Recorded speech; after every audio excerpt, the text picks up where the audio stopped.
Hello আমার মিষ্টি বন্ধুরা, তোমরা সবাই কেমন আছো? আশা করি সবাই ভালো আছো। সবাইকে রাধে রাধে বলে আজকের ভিডিওটা শুরু করলাম। সকালবেলা স্নান টান করে চলে গেলাম। দেখতেই পাচ্ছ হাতে কিছু টাকা রয়েছে, আর হাতে দেখো একটা তুলসীর মালাও রয়েছে। তা তুলসীর মালা এক গোসাইয়ের কাছ থেকে বানিয়ে নিলাম, বানিয়ে নিয়ে গোবিন্দর চরণে ছুঁয়ে নিলাম। আর তুলসীর মালার যে দাম, যে বানিয়েছে যে গোসাই, তাকে সেই অর্থমূল্য ধরে দিলাম। দিয়ে তারপরে আমি গোবিন্দর চরণে একটু ছুঁয়ে নিলাম, নিয়ে প্রণাম করে ভক্তি সহকারে মালাটাকে গলায় দিলাম। তা দেখতেই পাচ্ছ মালাটা খুব সুন্দর বানিয়েছে। এর মধ্যে তিনটে তিনটে ডিজাইন আছে, আর এইগুলো হচ্ছে লকেটের মতন বানিয়ে দিয়েছে। আমার তো খুব পছন্দ হয়েছে। তোমাদের কেমন লাগছে অতি অবশ্যই আমি যখন পরবো তখন তোমরা দেখো। আর এটা 3 প্যাচের মালা। আর আমি না অন্য কিছুর মালা পরতে পারি না, রূপোর বলো বা সিটি গোল্ডের বলো, পরলে আমার গলায় দানা দানা হয়ে যায়। তাই জন্য এই তুলসীর মালাটা পরলাম। তা চলো বন্ধুরা, দেখো কেমন লাগছে অতি অবশ্যই কিন্তু কমেন্টে জানিও কেমন লাগছে, কিন্তু জানাতে কিন্তু ভুলো না।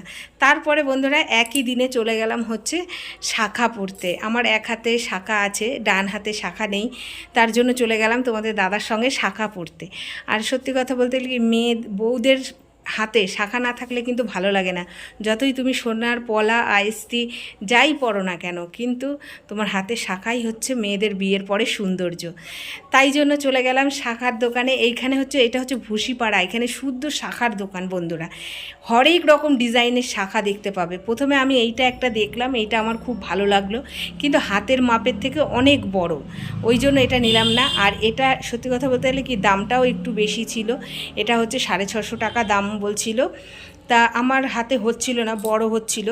পরে আবার এই ডিজাইনটা দিল, এই ডিজাইনটাও ভালো লাগছে, আর এটা হচ্ছে 550 টাকা। তা বলে আমার কপালে ছুঁয়ে শাখাটা পরিয়ে দিল বন্ধুরা।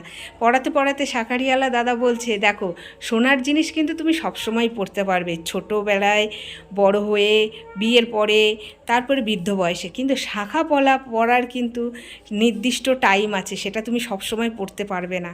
দেখো শাখাটা পরেছি, কত সুন্দর লাগছে কিনা অতি অবশ্যই কিন্তু কমেন্টে জানিও। পরে বন্ধুরা শাকারিয়ালা একটা সিঁদুর আমাকে দান করলো বিনামূল্যে। তা ওই জন্য ওনাকেও আমি প্রণাম করলাম, তোমাদের দাদাকেও প্রণাম করলাম। তা আজকের ভিডিও কেমন লাগলো অতি অবশ্যই কমেন্টে জানিও। আজকের মতো এখানে রাখলাম।